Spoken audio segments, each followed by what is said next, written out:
बिस्मिल्लाहिर्रहमानिर्रहीम। जी स्टूडेंट्स, तो मैंने आपको 1857 तक की स्टोरी बता दी थी और मैं आपको ले आया था सर सैयद अहमद ख़ान तक। और अब सर सैयद अहमद ख़ान के बारे में देखते हैं। इनका कुछ थोड़ा सा तारुफ तो हमने यहाँ पे कर लिया था और आगे नेक्स्ट अब इनको देखते हैं।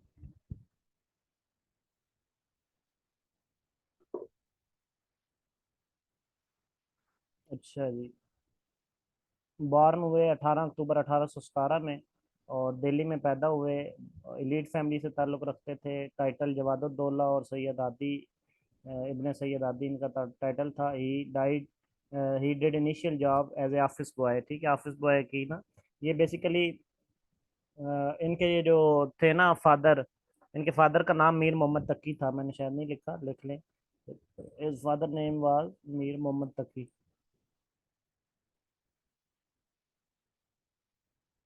Fathers name Mir Mohammad Taqi, father's name. और ये जो है ना, ये बादशाहों के जो पर्सनल एडवाइज़र होते हैं ना, वो रहे हैं। जो आपका मुगल एम्परर थे ना, अकबर शाह टू, अकबर शाह टू के ये पर्सनल एडवाइज़र भी थे। ठीक है, he was personal adviser of Akbar Shah two. और इनके भी जो बाप दादा थे वो भी बादशाहों के साथ रहे। इसका मतलब है शुरू से ही ये सियासी घराने से ताल्लुक़ रखते थे। इलीट घराना तो था ही, अमीर भी थे और शुरू से सियासी घराने से ताल्लुक़ रखते थे।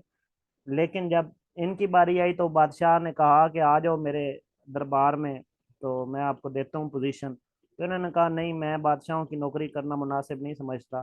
तो इन्होंने ईस्ट इंडिया कंपनी में ही मुलाजमत कर ली एज ए ऑफिस बॉय। वहाँ पे पहले जॉब की, फिर क्लर्क हो गए ईस्ट इंडिया कंपनी में। ठीक हो गया, जो कि अंग्रेज़ों की थी। इसलिए इनको, इनके जो है ना, अंग्रेज़ों के साथ खुशगवार ताल्लुकात थे। फिर आपको मैंने बताया 1841 में ये जो बेजनौर की कोर्ट थी उसमें सब जज हो गए। ठीक है। और यहाँ पे 1841 के बाद फिर 1857 की जब वार आई, ठीक है, in the war of 1857, in the war of 1857 he provided refuge, क्योंकि इनका एक लिंक था, सर्विस में रहे थे ईस्ट इंडिया कंपनी के साथ। तो ही provided refugee to a lot of European. जब वार हुई तो बहुत सी यूरोपियन फैमिलीज को इन्होंने पनाह दी अपने घर में। यूरोपियन फैमिली, इसलिए फिर अक्सर लोग कहते थे कि ये तो अंग्रेजों के साथ मिले हुए थे। ठीक है, families in the war of, पहले बल्कि मैंने वो स्टार्ट में लिख दिया। ठीक है, यूरोपियन फैमिलीज। ठीक है, इन्होंने उनको क्या दी, पनाह दी। ठीक हो गया। अच्छा, फिर 1857 के बाद जब जंग आज़ादी हो गई, ठीक है, इस जंग आज़ादी को अंग्रेज तो खैर रिवॉल्ट का नाम देते थे। ठीक हो गया कि ये बगावत है। तो चूंकि वो रिवॉल्ट का नाम देते थे, कल भी शायद मैंने आपको बताया था कि अंग्रेज जो है, Britishers called this war as revolt. वो इसको रिवॉल्ट का नाम देते थे। तो फिर इन्होंने क्या किया, सर सैयद अहमद खान ने 1857 की जंग के 2 साल बाद एक रिसाला लिखा जो कि इसी रिवॉल्ट पे था। ठीक है, 1859 में इन्होंने एक रिसाला लिखा, रिसाला असबाबे बगावत हिंद। इन्होंने कहा ये जो आप कहते हैं ना रिवॉल्ट था, रिवॉल्ट था, अंग्रेजों को कहा, अंग्रेजों को मुखातिब होकर ज्यादातर रिसाला इन्होंने लिखा। और इसमें इन्होंने क्लियर किया कि बेसिकली जो है इसमें मुसलमानों का कोई कसूर नहीं है, मुसलमानों की तरफ से अपना दिल साफ करें। जितने मुसलमान इसमें हिस्सेदार हैं ना, उतने हिंदू भी हैं। और बल्कि यही नहीं, सिर्फ इन्होंने लिखा कि लोकल्स जो हैं वो इसमें हिस्सेदार हैं, यानी कि लोकल्स का ही सारा कसूर है, बल्कि उन्होंने अंग्रेजों के भी सारा इल्जाम ठहरा दिया। उन्होंने कहा ये ब्रिटिशर्स आपका भी इसमें कसूर है। ठीक है, यानी कि असबाब बगावत हिंद, यानी कि क्यों ये बगावत आप ये समझते हैं, क्यों, इसके सबब क्या था, पेश क्यों आई आखिर ये जंग। तो ये सारी इन्होंने क्लैरिफिकेशन दी इस रिसाले में, ताकि अंग्रेज़ों के दिलों में जो मुसलमानों की नफरत बैठी हुई थी वो कम हो। ठीक हो गया। और इन्होंने क्लैरिफिकेशन ये दी, और यहाँ पे इवन इन्होंने ये भी लिखा, he wrote that not only natives of subcontinent are responsible for this revolt कह लें या वार कह लें, for this revolt, but you Britishers also। उनका आपका भी कसूर है। उनका क्या कसूर है भाई हमारा? तो उन्होंने कहा आपका कसूर ये है कि you never provided provided any platform any platform for आप कह लें कि फॉर कम्युनिकेशन या नेगोशिएशन। ठीक है, फॉर कम्युनिकेशन और नेगोशिएशन। उनका आप अटैक पे अटैक करते चले गए, आपने मौका ही नहीं दिया नेगोशिएशन का। तो वैरी बात है, रिवॉल्ट होना था। द रिजल्ट वाज रिवॉल्ट,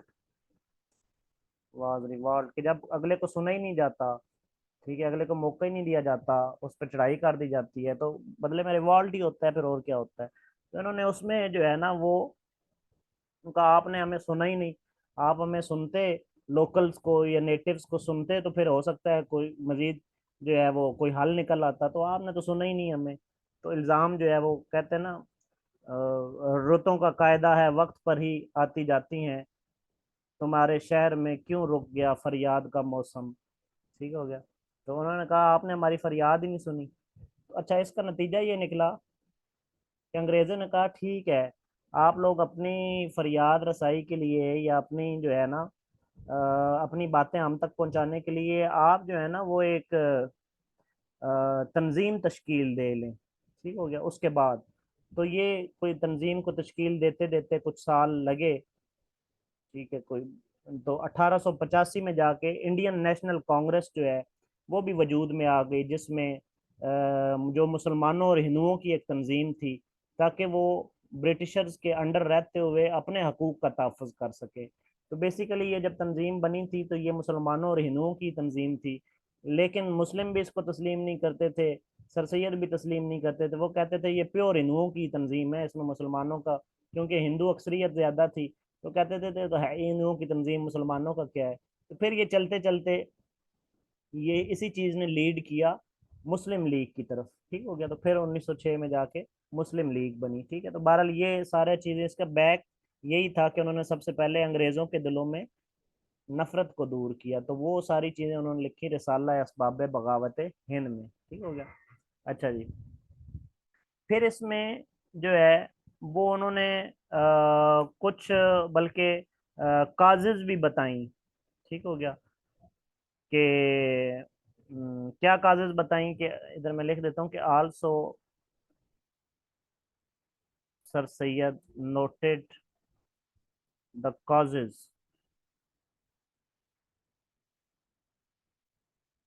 यानी कि इसमें इन्होंने क्या काजेज लिखी कि ब्रिटिशर्स ये समझते थे, यानी कि इस जंग की काजेज लिखी। Britishers thought that Muslims are their enemy. ठीक है। दूसरी क्या काज लिखी कि मुस्लिम्स जो है ना वो उनको एनिमी समझते हैं। ठीक हो गया। मुस्लिम्स को ब्रिटिशर्स क्या समझते थे? एनिमी। और वो समझते थे कि मुस्लिम्स जो हैं वो इनकैपेबल हैं, यानी कि वो बादशाहत नहीं कर सकते, इनकैपेबल। ठीक है। और तीसरी ये काज लिखी कि they Britishers had feared from the Muslims, उनको मुसलमानों से खौफ था कि मुसलमान जो है वो चूंकि बादशाहत में थे, तो मुसलमानों से खौफ था कि मुसलमान ही रिवॉल्ट करेंगे। तो ये बातें उनके जहन में थी। ठीक हो गया। और अब चूंकि 1857 की जंग आज़ादी हो गई, अब उन्होंने रिसाले में जो है ना, रिसाले में भी और वैसे भी मुसलमानों को इन्हीं तीन बातों का सलूशन दिया। उन्होंने मुसलमानों को ये कहा कि जब तक आप ब्रिटिशर से लॉयल नहीं हो जाते, सोल्यूशन नंबर वन ये था कि जब तक आप ब्रिटिशर से लॉयल नहीं हो जाते, ठीक हो गया, तब तक वो आपको अपने दुश्मन ही समझते रहेंगे। ये जो पहली बात थी ना कि Britisher thought that Muslims are enemy, तो उन्होंने इसका सोल्यूशन भी दिया कि Muslims should become loyal with Britisher. ये उसका सोल्यूशन था पहली वाली बात का। और वो जो इनकेपेबल वाली बात थी, उन्होंने कहा कि अब मुसलमानों को जो है वो बादशाहत करनी ही नहीं चाहिए। इनके इसका सोल्यूशन क्या दिया, क्योंकि तीन ही बातें थी ना अंग्रेजों के ज़हन में। एक ये थी कि अंग्रेज जो है मुसलमानों को दुश्मन समझते थे, तो उन्होंने क्या कहा मुसलमानों ने कहा कि आप लॉयल हो जाएं ब्रिटिशर्स के साथ, ताकि वो आपको दुश्मन समझे ही नहीं। दूसरी, अंग्रेज समझते थे कि बादशाहत करने के काबिल नहीं है, सियासत करने के काबिल नहीं है, तो उन्होंने मुसलमानों को मशवरा दिया कि आप सियासत ही छोड़ दें, ठीक है, सियासत करें ही नहीं, सियासत से अवॉइड करें, ठीक हो गया, अवॉइड पॉलिटिक्स का मशवरा दिया, अवॉइड पॉलिटिक्स, इस दूसरे का सोल्यूशन, ठीक हो गया। और तीसरा, जो उनको मुसलमानों से खतरा रहता था कि ये मुसलमानों से चूंकि बादशाह छीनी है, ये हमारे खिलाफ कुछ भड़केंगे, ठीक हो गया। अब मुसलमानों से ये जो उनको खौफ था, इन्होंने ये कहा कि मुसलमानों के बादशाह तो वैसे भी आपसे छिन गई है, पॉलिटिक्स से आपने दूर रहना है, ठीक हो गया। अब ये जो खौफ है, इसको आप इस तरीके से बदल सकते हैं कि आप मॉडर्न एजुकेशन हासिल करें, ठीक है। मॉडर्न एजुकेशन हासिल करके जो है वो, आप जब उनसे घुल मिल जाएंगे, उनकी एक सतह पर आ जाएंगे, और आप भी पढ़े लिखे होंगे, वो भी पढ़े लिखे होंगे, तो वो एक खौफ की फिजा जो है, जो अनपढ़ जाहिल लोग एक खौफ की फिजा फैला देते हैं, वो दूर हो जाएगी। तो इसका सोल्यूशन उन्होंने निकाला कि Muslims should start getting modern education, ठीक है, मॉडर्न एजुकेशन। ये जो है ना, इसको ट्रिनिटी पॉलिसी भी कहते हैं। तो पूछा जाता है ट्रिनिटी पॉलिसी किसने दी, सर सैयद अहमद खान ने, तो कहा जाता है ट्रिनिटी पॉलिसी। तो ये ऑब्जेक्टिव लिख लें कि ट्रिनिटी पॉलिसी किसने दी, सर सैयद अहमद खान ने। कि इसका बेसिकली थीम क्या था, मुस्लिम्स हैड टू इम्प्रूव, यानी कि उन्हें तीनों चीज़ों के मिला के मैं लिख रहा हूँ, Muslims had to improve their economy, यानी कि वो जो अगर ये तीनों चीज़ें कर लेते हैं तो इसका रिजल्ट क्या होगा कि मुसलमानों की इकोनॉमी भी बढ़ेगी, मुसलमानों की एजुकेशन भी इंक्रीज करेगी, और मुसलमानों को फिर जॉब्स भी मिलेंगी, ठीक है।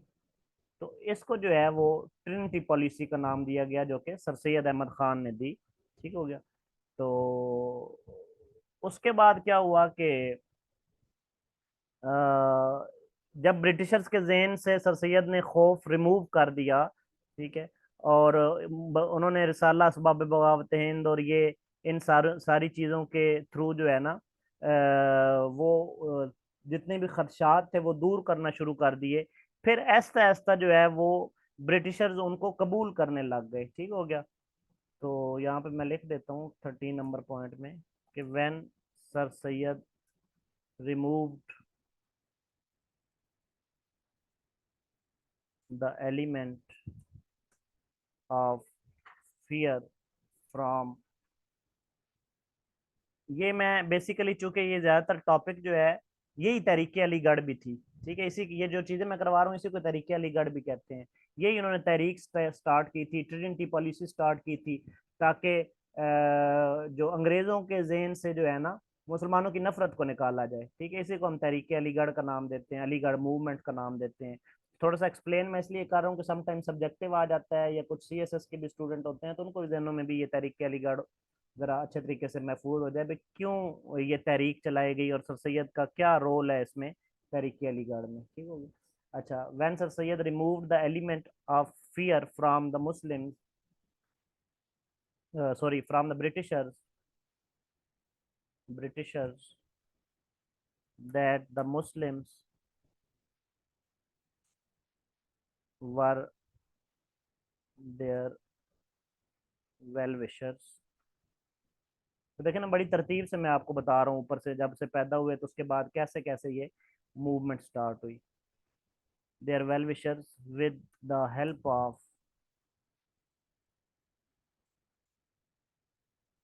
आप कह लें avoiding politics, politics and Sir Syed,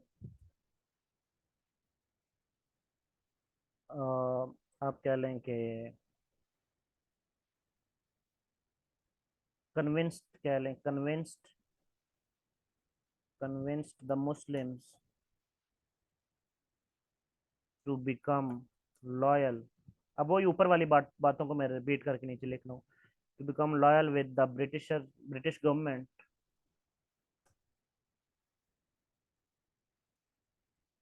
British government and also provided them the modern education.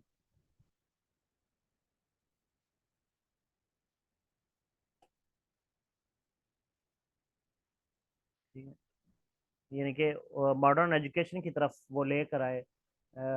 इधर ही लगा लें, ही प्रोवाइडेड, सब्जेक्ट नहीं है, मतलब सर सैयद उनको मॉडर्न एजुकेशन की तरफ लेकर आए, मॉडर्न एजुकेशन प्रोवाइड की। ठीक है, ये आगे देखेंगे कि उनकी तालीमी खिदमात क्या थी, वो आगे जाके देखते हैं। ठीक है, देन अब इसका नतीजा क्या हुआ, देन इसका क्या नतीजा हुआ, ये नतीजा मैं लिखने लगा हूँ। Muslims started getting the jobs, क्योंकि पहले तो आपने देखा था मुस्लिम 27,000 उन्होंने हैंग कर दिए थे, मुसलमानों को मारा जा रहा था, मुसलमानों को इम्प्रिजन किया जा रहा था। अब सर सैयद की ये जो ट्रिनिटी पॉलिसी थी, या ये जो तहरीक अलीगढ़ थी, इसका नतीजा क्या निकला। ठीक है, इसका नतीजा ये निकला कि उनको जॉब्स मिलना शुरू हो गई। ठीक हो गया। फिर इसका नतीजा क्या निकला कि with the help of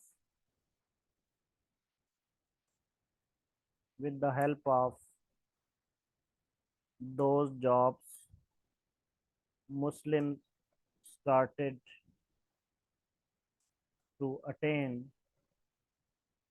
the economic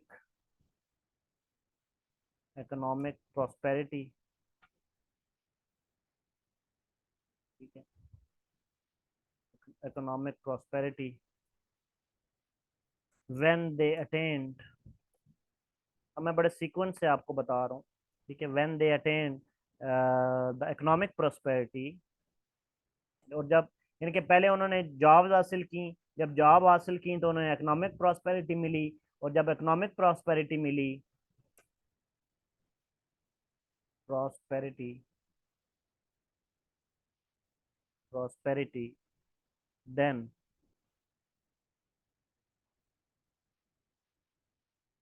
they enjoyed the social respect. जब इकोनॉमिक प्रॉस्पेरिटी मिलती है तो आपको पता है सोशल रिस्पेक्ट मिलती है। ठीक है, and when they got the social respect they got the religious respect.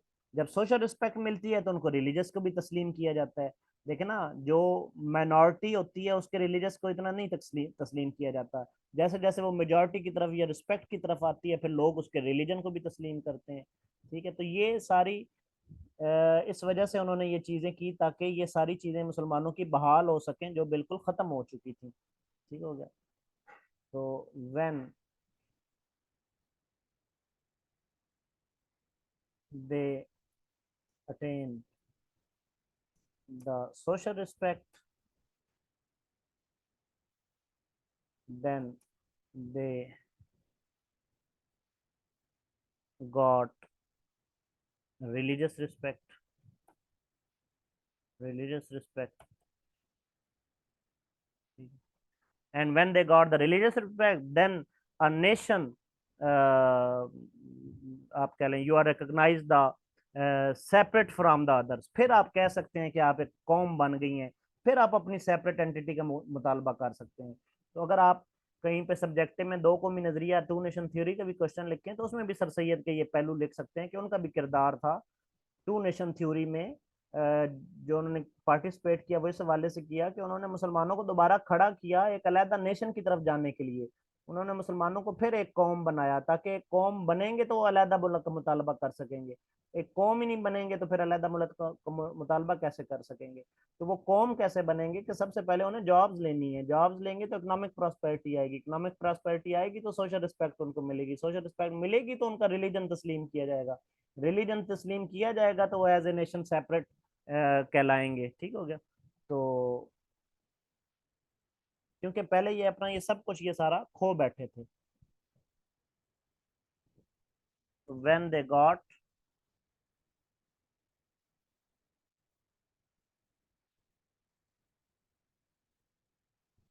when they got religion respect, they are recognized as a nation and can demand for a separate country, या separate आप कह लें, चलें country लिखें। चलें, यहाँ तक मैंने आपको तरतीब से ये उनके ये लिख दिया, यहाँ तक स्क्रीनशॉट ले लें, नोट कर लें। मैं ज़रा पानी भी पिया हूँ, फिर आगे नेक्स्ट पेज पे चलते हैं।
चलें जी, वेलकम बैक। तो आगे नेक्स्ट देखते हैं।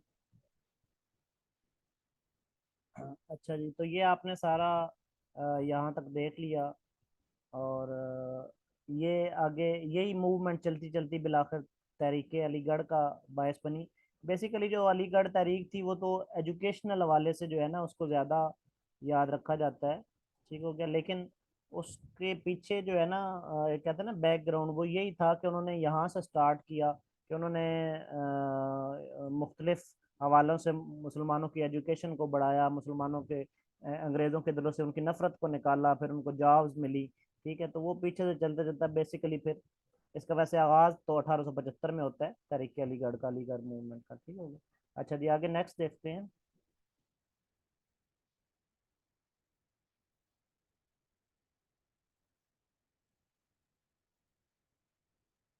पीछे कितने पॉइंट हो गए थे?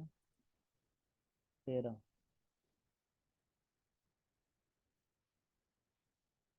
14। अब क्या हुआ कि 1857 के बाद 1859 में उन्होंने ये रिसाला भी लिखा और एक यहाँ पर स्कूल भी कायम किया जिसको मुरादाबाद स्कूल के नाम से जाना जाता है। ठीक है। तो 14वां पॉइंट, 1859 में एक स्कूल कायम किया। स्कूल, इसको क्या जाना जाता है? मुरादाबाद। मुरादा मुरादाबाद स्कूल। ठीक है। अच्छा, कुछ इनके अब इवेंट्स लगातार इसी तरीके से लिख लें। एजुकेशन की जो उनकी खदमात थी, एजुकेशनल सर्विसेज जो कहलाई जाती हैं। फिर 1863 में एक गाजीपुर में स्कूल उन्होंने कायम किया, 1863 में गाजीपुर स्कूल।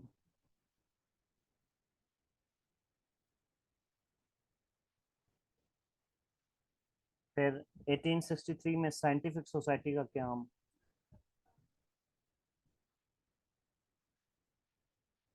साइंटिफिक सोसाइटी 1863 में। और फिर उसके बाद 1875 में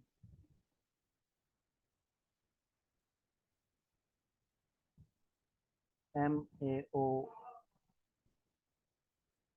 ठीक है, इसका पूरा full form Mohammedan Anglo oriental school. एक स्कूल बनाया, मोहम्मदन एंग्लो ओरिएंटल स्कूल। ठीक है, 1875 में। और 1877 में इसी को कॉलेज बना दिया गया।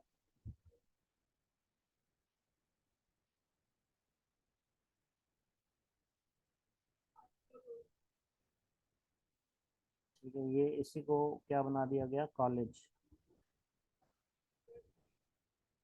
ठीक है, और फिर बाकी आगे ये भी लिख लें कि 1920 में इसको यूनिवर्सिटी का दर्जा दे दिया गया और इसको अलीगढ़ यूनिवर्सिटी का नाम दे दिया गया। 1920 में ये यूनिवर्सिटी बन जाती है, अलीगढ़ यूनिवर्सिटी।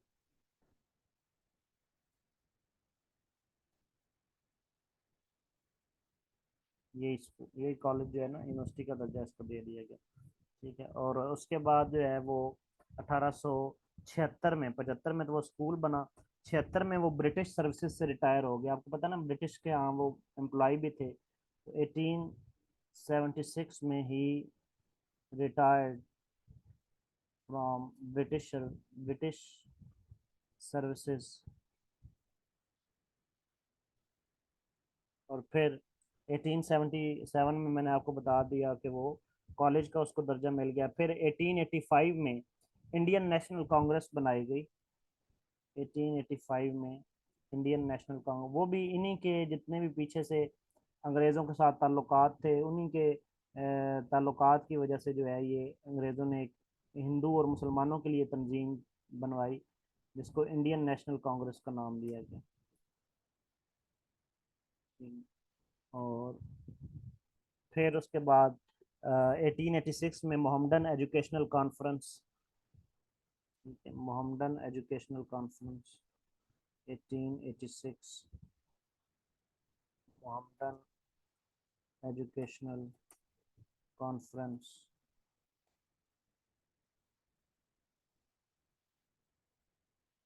ठीक हो गया।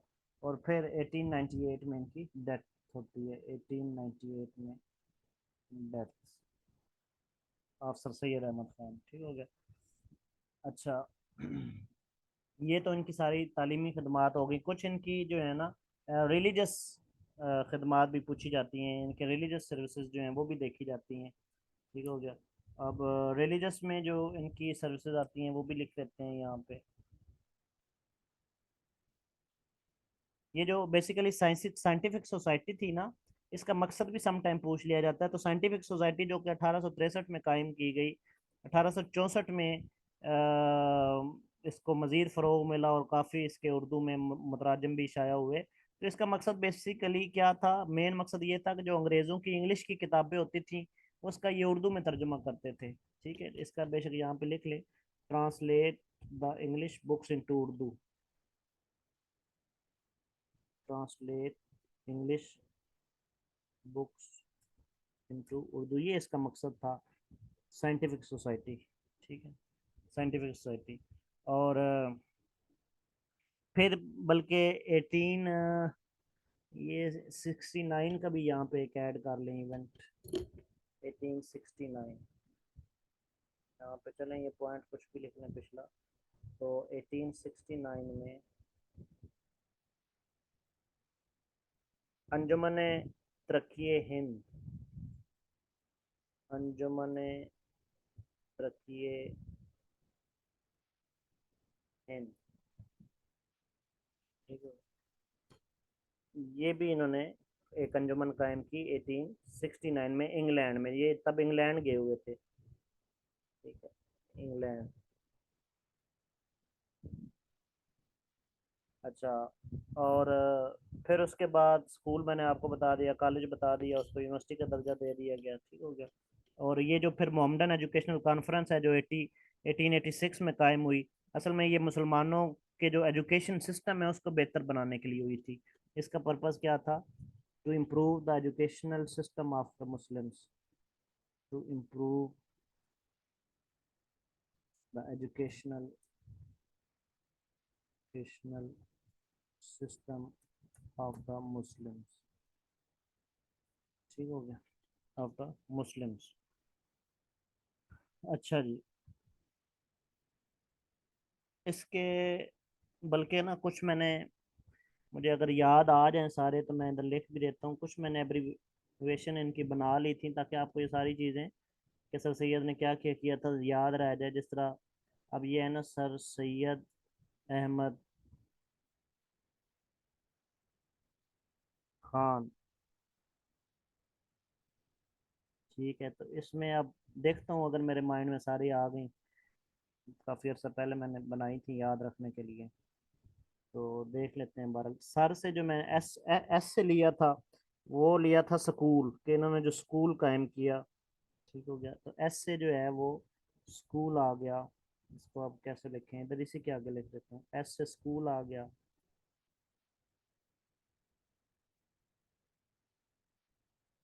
और आई से जो है ना, इन्होंने एक रिलीजियस खिदमात में ना एक रिसाला लिखा था जैसे तहजीबुल इखलाक का नाम दिया था, मुसलमानों के इखलाक को बेहतर करने के लिए।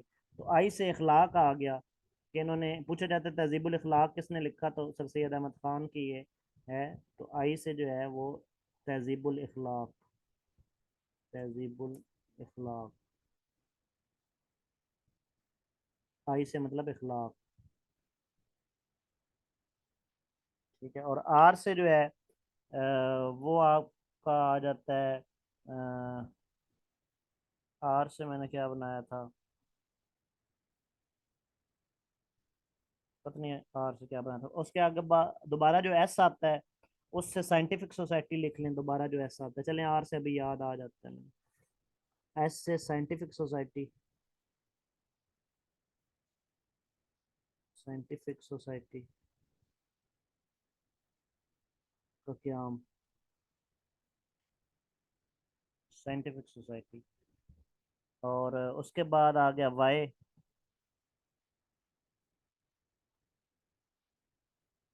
वाई से आ गया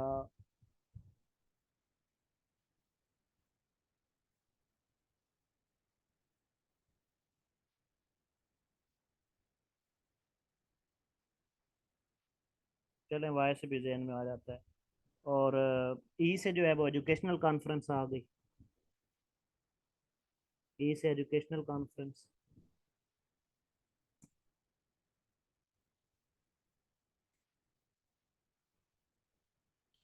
ठीक है। ई से जो है वो एजुकेशनल कॉन्फ्रेंस का क्याम। और ए से जो है वो ये अंजुमन आ गई, जो अभी मैंने लिखवाई, अंजुमन तरक्की हिंद।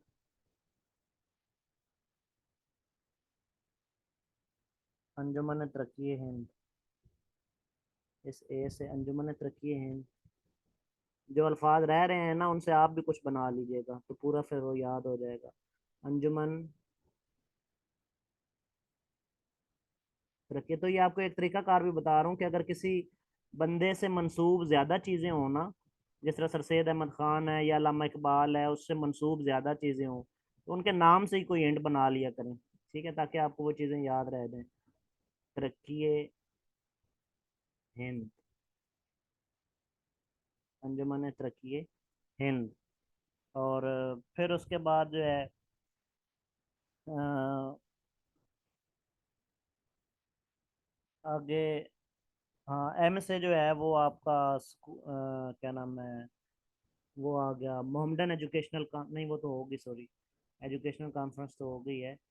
तो एम से मुरादाबाद में स्कूल आ गया। ठीक। एम से एक स्कूल मुरादाबाद में भी था, मुरादाबाद स्कूल।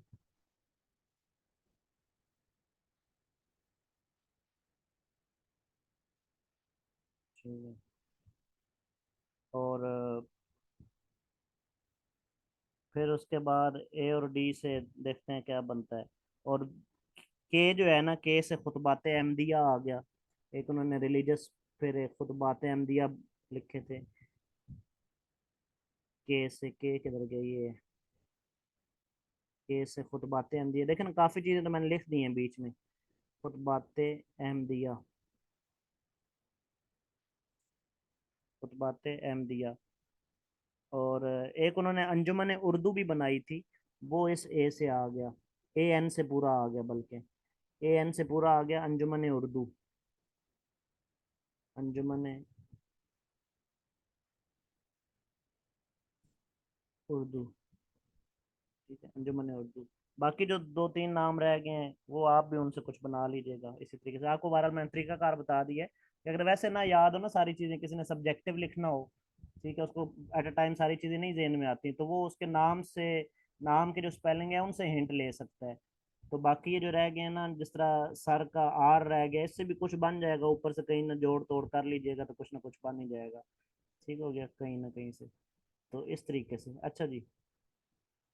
फिर हम नेक्स्ट आते हैं, ये उनके आगे एजुकेशनल सर्विसेज। अब आते हैं रिलीजियस सर्विसेज पे। ठीक है।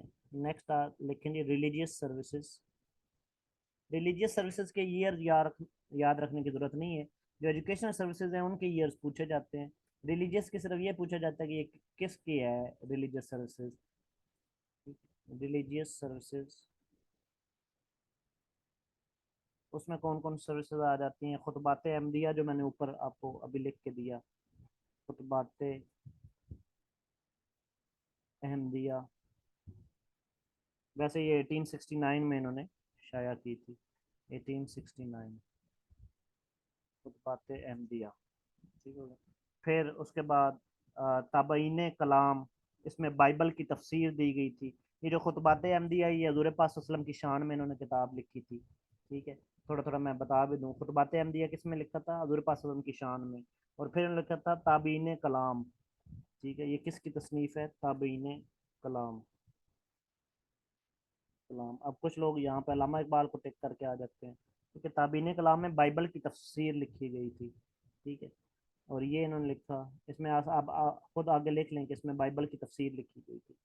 और फिर इनका है अहकाम ताम इखलाक, सॉरी, अहकाम ताम अहले किताब। ठीक है, अहकाम ताम अहले किताब। अब इसमें क्या था, मुसलमान जो है वो अंग्रेज़ों के साथ बैठ के खाना नहीं खाते थे। अहकाम ताम में अहले किताब, इसमें उन्होंने यही जस्टिफिकेशन पेश की कि आप खा सकते हैं, कोई इशू नहीं है। ठीक है, अहले किताब के साथ बैठ के आप खाना खा सकते हैं। तो अहकाम ताम अहले किताब। उसके बाद तहजीबुल अखलाक एक रिसाला इन्होंने जारी किया। इसमें मुसलमानों के अखलाक को बेहतर करने के लिए काम इन्होंने किया। तहजीबुल अखलाक, अखलाक वो भी मैंने ऊपर लिखा था उनके नाम के अंदर ना कहीं पे। अच्छा, तहजीबुल अखलाक, ठीक हो गया। और फिर अंजुमन उर्दू मैंने आपको बताया, वो आखिर में मैंने लिखा था अंजुमन उर्दू, अंजुमन उर्दू। ठीक है, तो ये तकरीबन इनकी जो है वो सर्विसेज थी जो कि रिलीजियस हवाले से थी, ठीक हो गया। अच्छा जी, उसके बाद आ जाता है कुछ पॉलिटिकल इनकी सर्विसेज, ठीक हो गया। पॉलिटिकल सर्विसेज ये थी कि वो जो असबाब बगावत हिंद है ना, वो वैसे पॉलिटिकल भी कंसीडर होता है, वो जो ऊपर मैंने लिखा है ना रिसाला असबाब बगावत हिंद, ठीक है, तो वो पॉलिटिकल कंसीडर होता है, उसको बेशक आप पॉलिटिकल में भी लिख सकते हैं। एजुकेशनल तो वो इतना नहीं है, लेकिन पॉलिटिकल ज़्यादा है, ठीक है, उसको आप पॉलिटिकल में लिख सकते हैं। यहाँ पे मैं लिख देता हूँ पॉलिटिकल सर्विसेज, पॉलिटिकल सर्विसेज। तो असबाब बगावत हिंद, रिसाला असबाब बगावत हिंद। उसके बाद एक उन्होंने लिखा loyal Mohammedan of India, loyal Mohammedan of India, कि जितने भी इंडिया के मुस्लिम्स हैं उनको लॉयल होना पड़ेगा, ठीक हो गया, इंडिया के। अच्छा, फिर उन्होंने जो है उसके बाद सियासी खदमात में आ जाता है उनका हाँ, Aligarh movement, Aligarh movement, Aligarh movement.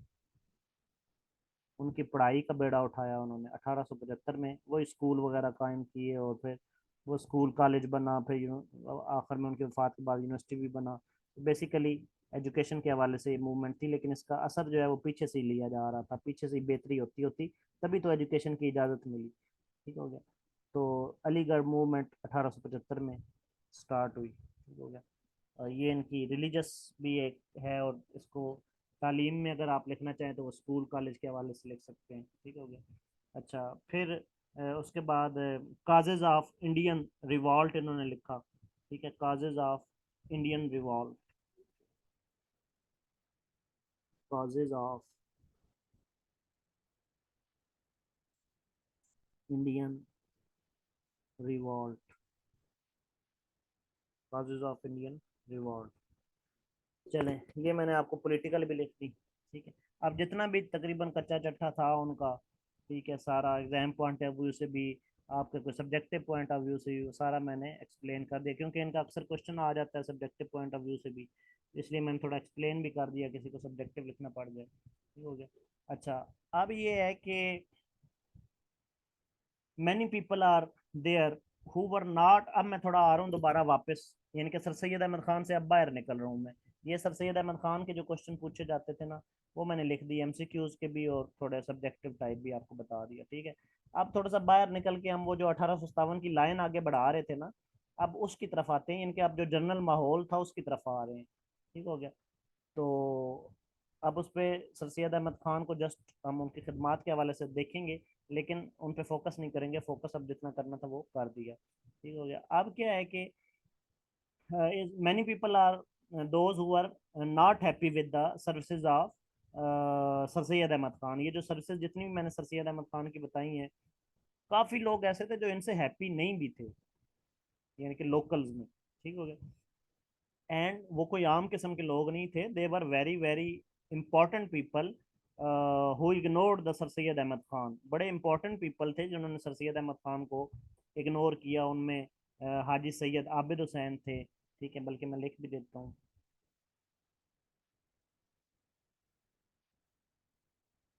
The people who ignored the services. उन्होंने कहा ये अंग्रेजों के साथ मिले हुए हैं, ये मुसलमानों के लिए काम नहीं कर रहे। Ignore the services of Sir Syed Ahmad Khan. कौन कौन से थे, मैं उनमें मेन कुछ के नाम मैं लिख रहा हूँ। हाजी सैयद आबिद हुसैन,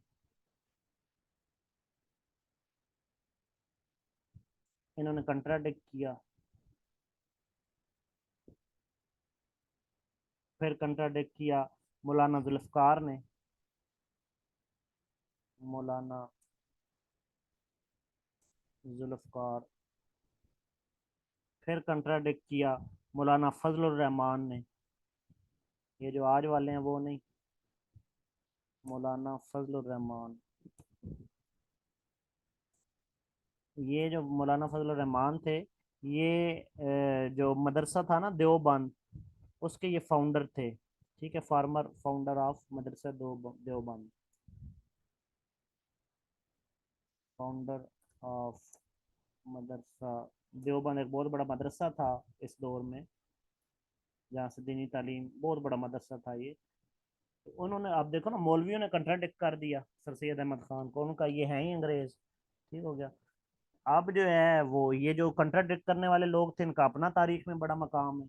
ठीक है, अब कोई आम बंदा तो कंट्राडिक्ट करे, चलो करे, उसकी बात नहीं है। और कोई सुन रहे हैं, कोई समझ आ रही है, ये मैं ही बोलता जा रहा हूँ? जी स्टूडेंट्स को समझ आ रही है? क्लियर हो रहा है सबको? अच्छा, जो चुप चुप है उनको भी क्लियर हो रहा है, को नहीं हो रहा?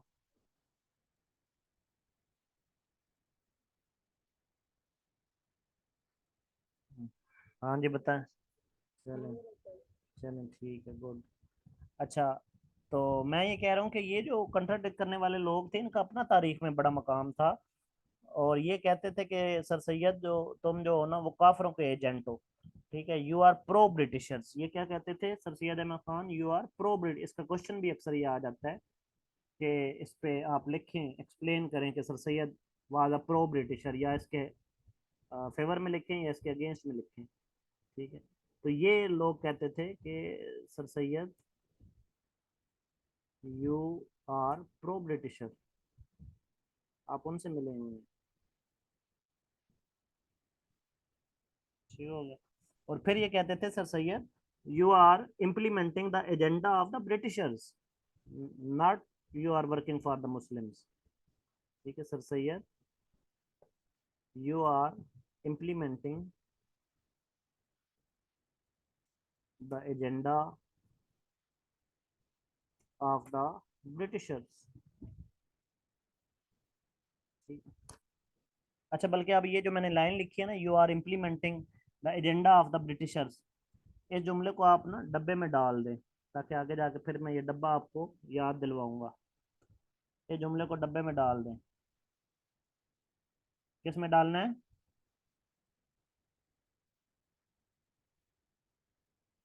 किस में डालना है इस जुमले को?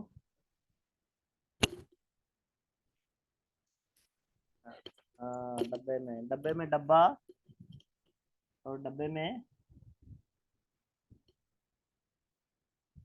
डब्बे में डब्बा और डब्बे में क्या है?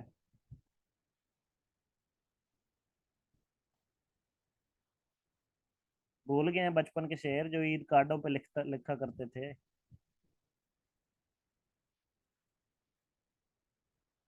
डब्बे में डब्बा, डब्बे में क्या?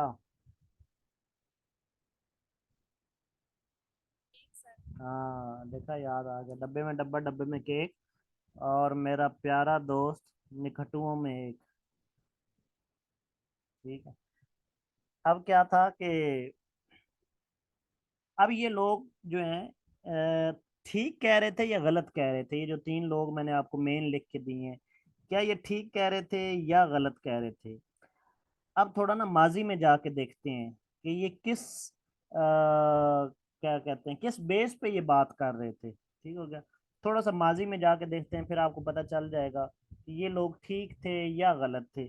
माजी में किस तरह के बात करते हैं, 1830 की एक दफ़ा, थोड़ा पीछे जाके, जंग आज़ादी से दोबारा एक दफ़ा पीछे जाते हैं। ठीक है, जहाँ हम आगे ही रहे हैं, लेकिन थोड़ा सा मैं आपको एक्सप्लेन करना चाहता हूँ। ठीक है, 1830 में इंग्लैंड में ना एक पाई था। ठीक है, पाई कहते हैं ना, या बाई कहते हैं? ठीक है, एक भाई था, उसका नाम क्या था? Lord Macaulay. इसके हवाले से भी एमसीक्यूज आते हैं, लॉर्ड मैकॉले।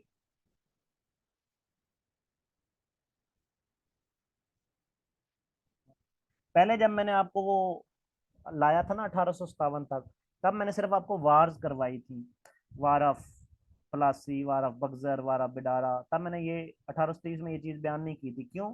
क्योंकि इसका कनेक्शन आगे जाके सर सैयद से होना था, इसलिए मैं बीच में स्किप कर दिया था। ठीक है, लेकिन अब आपको दोबारा वहां से मैं इसलिए ला रहा हूँ ताकि वो पता चल जाए कि इसका क्या कनेक्शन था। ठीक है, तो लॉर्ड मैकॉले जो था 1830 में, ठीक है, ब्रिटिश गवर्नमेंट ने इससे कहा कि भाई इंग्लैंड छोड़ो। ठीक है, इसको ब्रिटिश गवर्नमेंट ने कहा कि जा मैकाले, जा और जी ले अपनी जिंदगी, और चला जा सब कॉन्टिनेंट, और सारे सब कॉन्टिनेंट का गली गली मोहल्ला मोहल्ला जो है ना वो घूम के आ, और हमें आके रिपोर्ट दे कि how we can conquer the subcontinent along with its all message. ठीक हो गया, कि हम उसको कैसे कनकर कर सकते हैं, कैसे फतह कर सकते हैं सब कॉन्टिनेंट को। तो फिर लॉर्ड मैकाले ने कुछ सिफारिशात पेश की थी जिसको आप पाक स्टडी में पढ़ते भी हैं। ठीक है, the suggestions of Lord Macaulay, या सिफारिशा लॉर्ड मैकाले की सिफारिशात। ठीक है, तो मैकाले को कब भेजा गया था? 1830 में। कहाँ भेजा गया था? सब कॉन्टिनेंट में, केम इनटू सब कॉन्टिनेंट। ठीक है, और उन्होंने कहा ब्रिटिशर्स ने कि हमें रिपोर्ट दे तू, तेरा कोई और काम नहीं है, बेशक घूम फिर उधर अय्याशी कर, लेकिन हमें रिपोर्ट चाहिए कि हाउ वी कैन कंकर द सब कॉन्टिनेंट। ठीक है, along with its all message, सिर्फ सब कॉन्टिनेंट के लोग नहीं चाहिए, पूरा रकबा चाहिए हमें। ठीक हो गया, जो कुछ उसमें है सारा कुछ चाहिए। तो ही issued a report, Lord Macaulay issued a report. अब रिपोर्ट का सन पूछा जाता है कि लॉर्ड मैकाले ने वो रिपोर्ट किस सन में इशू की, या वो सिफारिशात किस सन में भेजी? 1835 में। ठीक है, इसने 5 साल सब कॉन्टिनेंट घूमा, तो इन 1835 ही इशूड और रिपोर्ट ने कहा चलो यार अब 5 साल घूम ली है, कोई हम अंग्रेजों को भी कोई जो है ना वो अब हाथ पकड़ाएं, और ये ना कहें सिर्फ घूम ही रहा है। तो इसने फिर 1835 में एक रिपोर्ट जारी कर दी। ठीक है, ही इशूड अ रिपोर्ट इन 1835। ठीक है, एंड इन दिस रिपोर्ट, ये इस रिपोर्ट को कहा जाता है लॉर्ड्स या मैकाले रिपोर्ट, पूरा नाम नहीं भी लिखना, तो मैकॉलेज रिपोर्ट, मैकॉलेज रिपोर्ट। ठीक है, 1835। इसमें इसने कहा क्या? अब टाइम कितना रह गया? हाँ जी, कितना टाइम है? चले इंशाल्लाह कल यहाँ से हम स्टार्ट करेंगे। ठीक है, और फिर आगे हम बढ़ेंगे।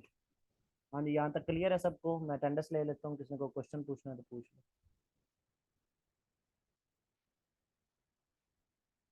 जी स्टूडेंट, क्लियर है यहाँ तक सब? चलें ठीक। ओके स्टूडेंट, अल्लाह हाफिज़।